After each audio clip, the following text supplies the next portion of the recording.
Welcome to Where Her Heart Speaks, a show designed to challenge and disrupt ineffective thoughts and behaviors to help you not only embody peace, joy, calm, and certainty, but also to help you live the life you've always dreamed of living. Where Her Heart Speaks with Coach Catherine begins now. What do you do when you've acquired all of the stuff, but not the satisfaction you thought it would bring?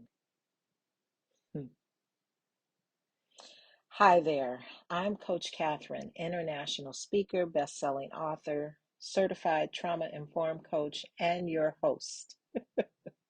Welcome and welcome back to Where Her Heart Speaks. That's the question. What do you do when you've acquired all this stuff but not the satisfaction you thought it would bring? We're going to dive into that question. I want to dissect that question, share some tips and takeaways in terms of how you may step into that space of satisfaction that you have been searching for, understanding that it doesn't come from the stuff. But before we dive in, I want you to take care of yourself. You see, your well-being is important to me.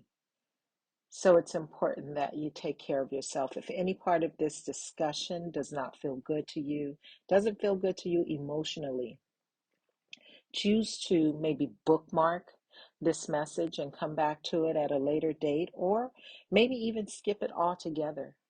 But do what is good for you in this moment. And I also, as I did last week, will just quickly share an exercise that will help bring you back to the present.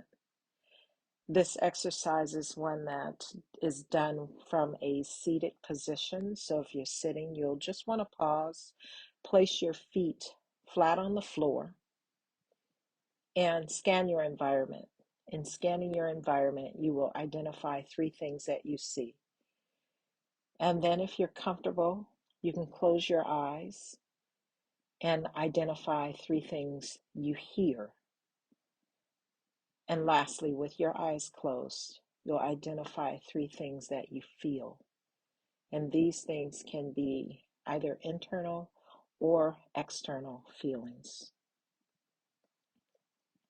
So again, if you find that you are having an emotional charge that doesn't feel good to you, you can either choose to do this exercise, or you can come back to this later, or you can make the decision to say, I don't want to listen to that one at all.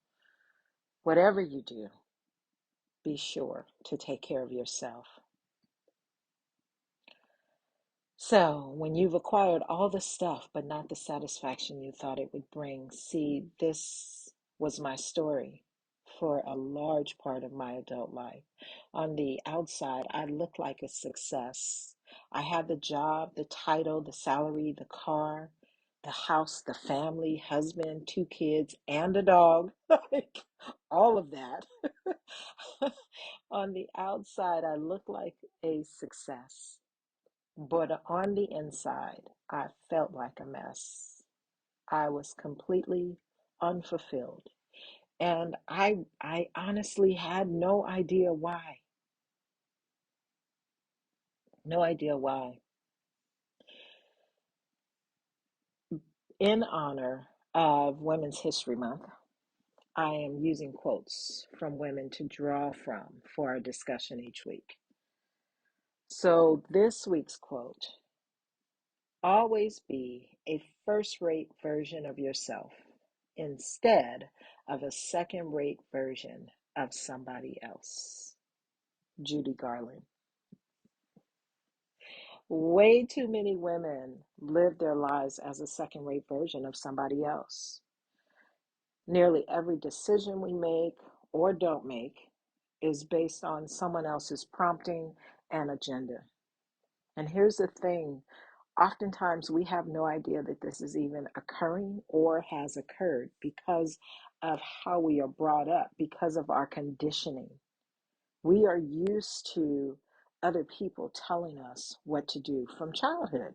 Like our parents tell us what to do, our teachers tell us what to do. We're used to hearing other people tell us what to do. And I remember when I was growing up, it was drilled into me: go to school, get a good job, get a good education, go to school, get a good education, and get a good job so that everything would be all right. And I didn't go to college until later in life, but that message always resonated with me. And what I made sure I did was got into a company where I could continue to climb the ladder. So I had a good job. But even before hearing this message, go to school, get a good education so you can get a good job. Even before then, I remember being told to stop what I was doing, to come and do something for someone else, whether it was my mom or an aunt or an uncle. I remember being told to stop what I was doing. And sometimes it would be like called all the way from the other room to stop what I was doing to come and support someone else. I remember hearing things like, that's not right, or you're doing it wrong. And back then, I didn't have the wherewithal to think about it. But in my adult life, I began to think about, like, no one ever asked me what I wanted to do. No one ever asked how I felt about something or what made me make the choice or decision that I'd made. So after doing what everyone wanted for so long, guess what? I had no idea what I actually wanted. I would venture to say that I'm not alone. So many of us have no idea what we really want. When we behave in a way for so long, we come to think that's who we are. We come to think and believe that's what we actually want. But if you're like I was, there's always a little internal nudging telling you something different. But before I knew how to listen to that nudging, I didn't know what I wanted. I wasn't clear on what I wanted. But what I was clear on was what I didn't want. And so many of my decisions were based on childhood experiences I didn't want to relive in my adulthood. That is what can now be considered a trauma response. Something happened early in my life that controlled how I showed up later in life. And so I planned my life. I planned my life based on what I didn't want. So, in essence, what was happening is that I was running away from things instead of running towards things. And I just want to paint this picture for you. Usually, when we run away from things, say like a dog or maybe an oncoming car, because we're afraid and we're trying to protect ourselves, we run away because we want to make sure that we're safe. In running away from those childhood experiences, it's no different. And it's just like we are running away from that dog, or we are running away or trying to get away from the car. And what happens when we are doing this is we activate our fight or flight response. When that fight or flight response is activated, when we say are running away from a dog or a car, at some point, maybe when the dog stops chasing us or we actually dodge the car, our fight or flight response in our nervous system knows that we're no longer in danger. The dog is gone. So it deactivates.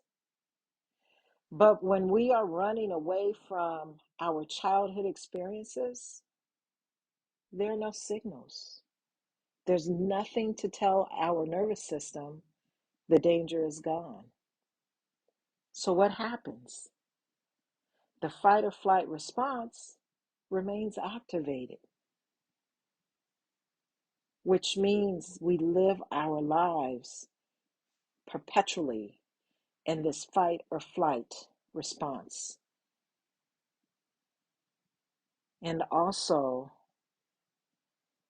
the propensity to experience fulfillment, joy, or long-term satisfaction, it's small because we're stuck and constantly in this fight or flight response.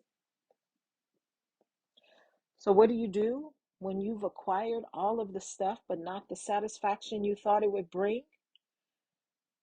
The first takeaway I want to leave you with is, in order to attain the satisfaction you thought the stuff would bring, you must change your focus.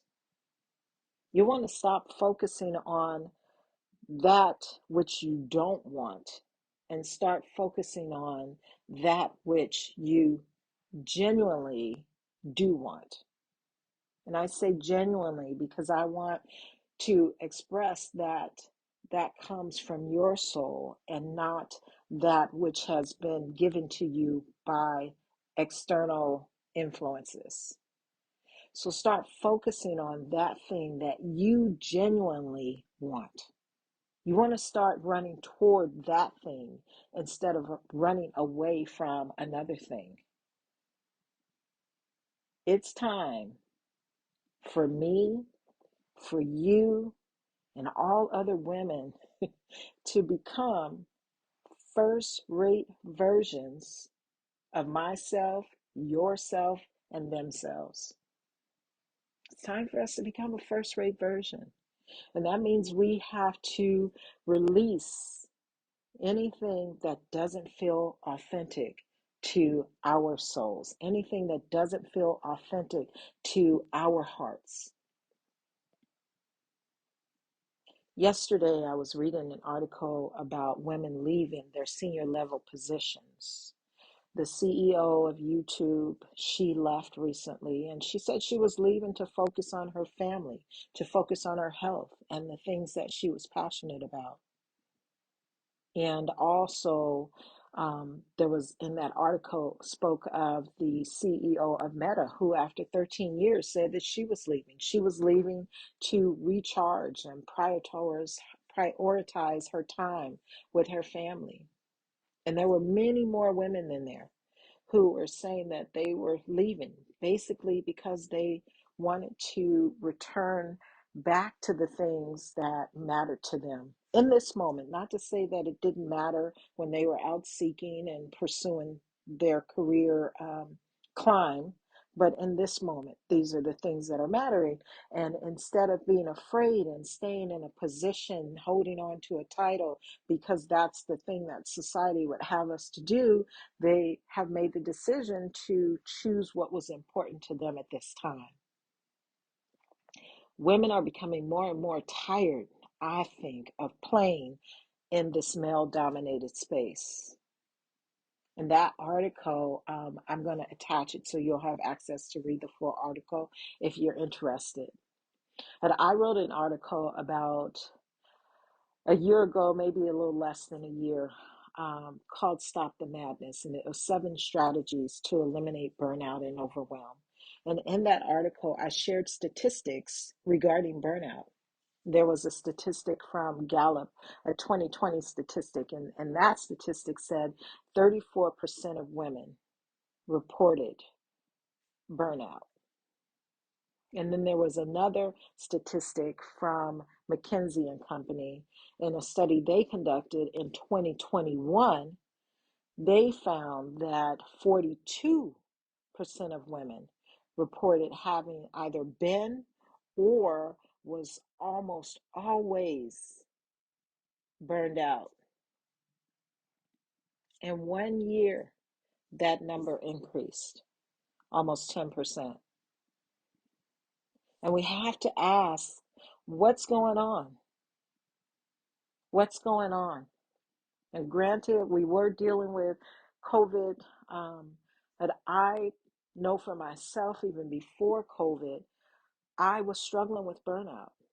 I was struggling with my own burnout, being in a male dominated space, having to deal with the microaggressions, having to deal with people questioning my decisions, having to deal with the pay gap, having to deal with the expectations, those placed on women are much greater than those placed on male executives. So I struggled with my own burnout, and I couldn't help but wonder about the choices I'd made. I couldn't help but wonder what drove me to those choices and how did I get to this place of having all this stuff, this place of looking like a success, but actually feeling like a mess. Like, how did I get there? And after years of searching for my answers, I began to reach a few conclusions. So, in addition to understanding the energy that goes along with running away from something that you don't want, like just think about if you're running away from a dog, the energy that's associated with that. There is fear. You're like afraid for your life. There is this fear. There is this energy that is just gloomy, and you have to get away. So when I began to understand the energy that goes along with running away from a thing that I didn't want, I also began to understand that I had been looking for satisfaction outside of myself.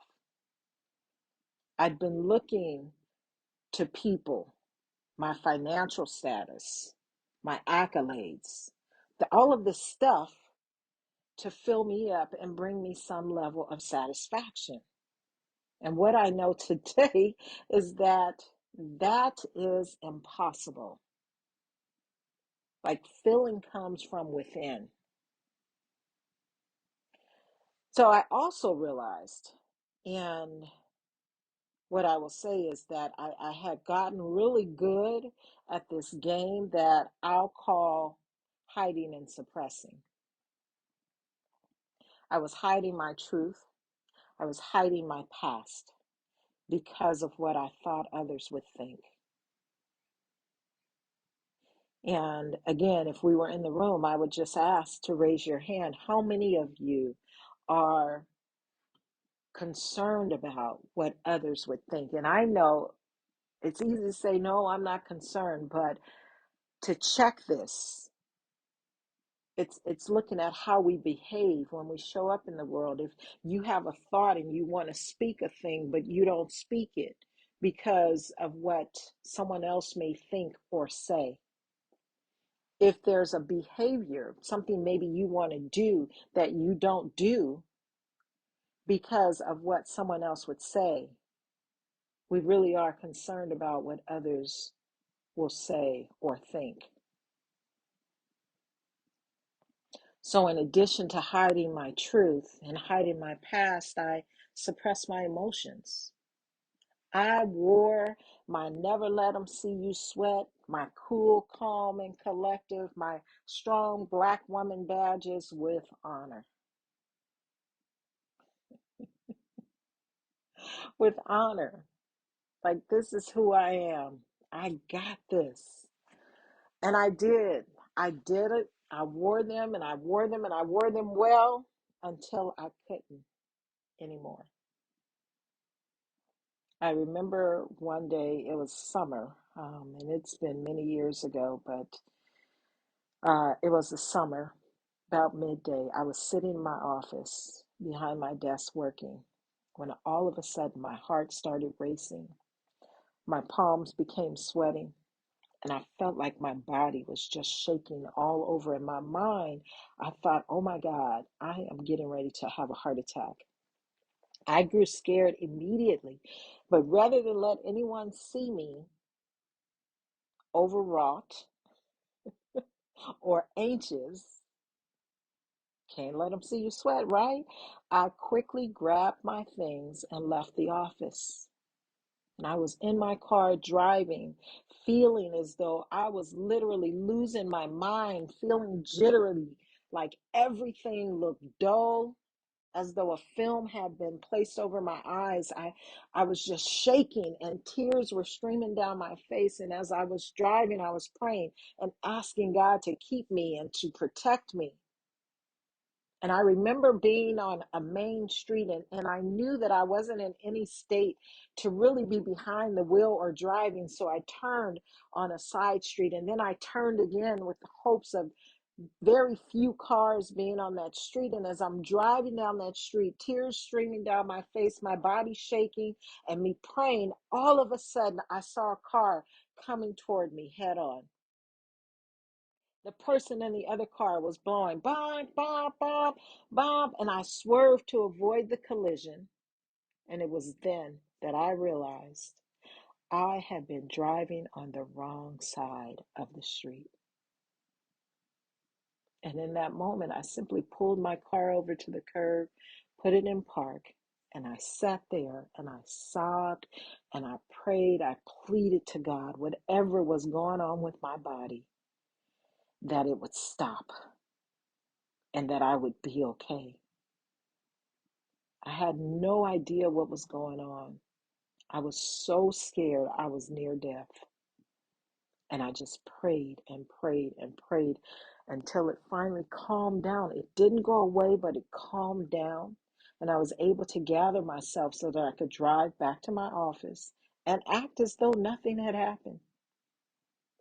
After work, I went to the doctor, and it was there that I was told I likely had a panic attack.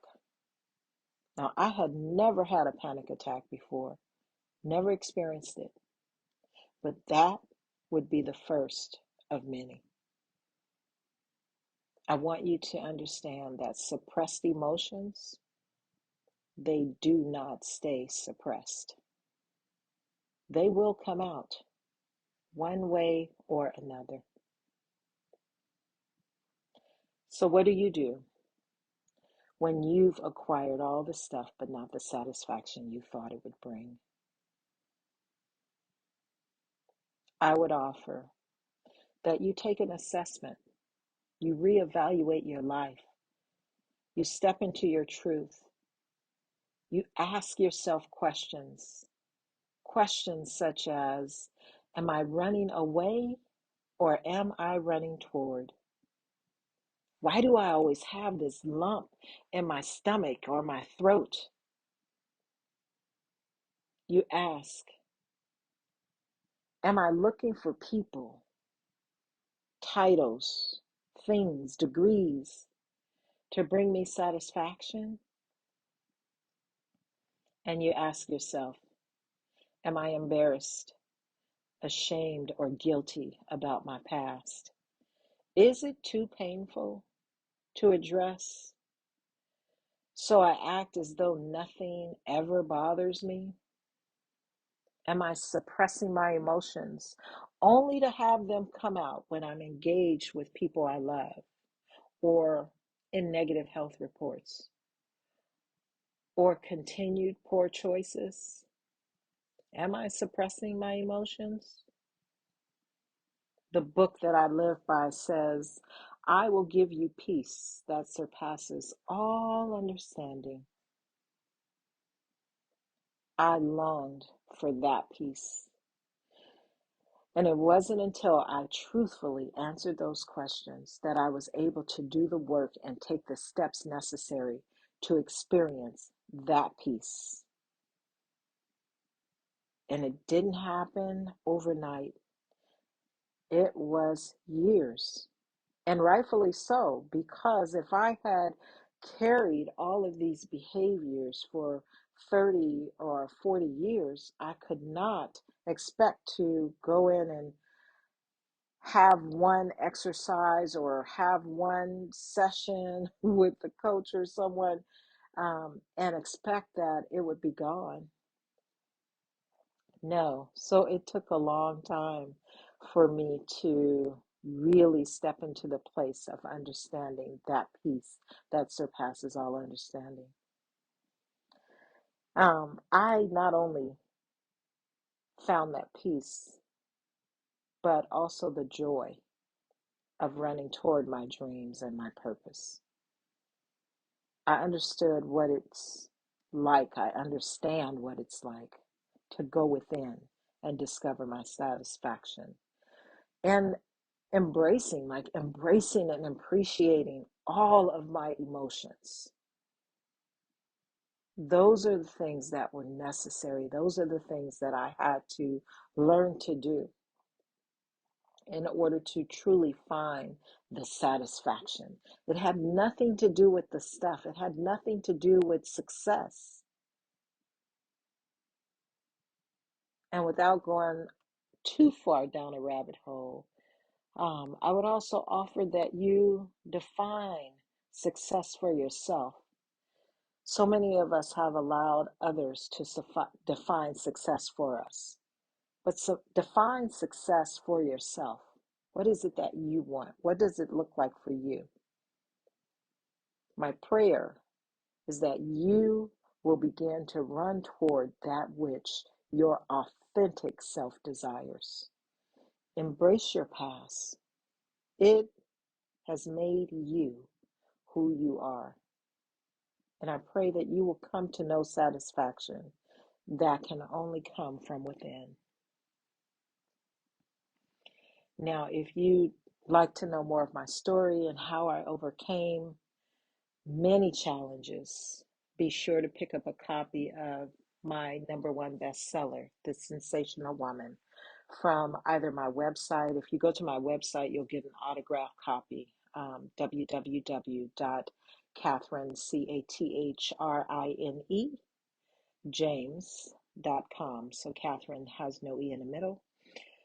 Or you can get it on Amazon, or you can go to barnesandnoble.com.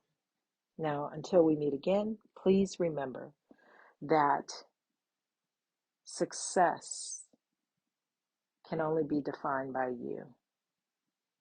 Stuff, external stuff, will never bring you satisfaction.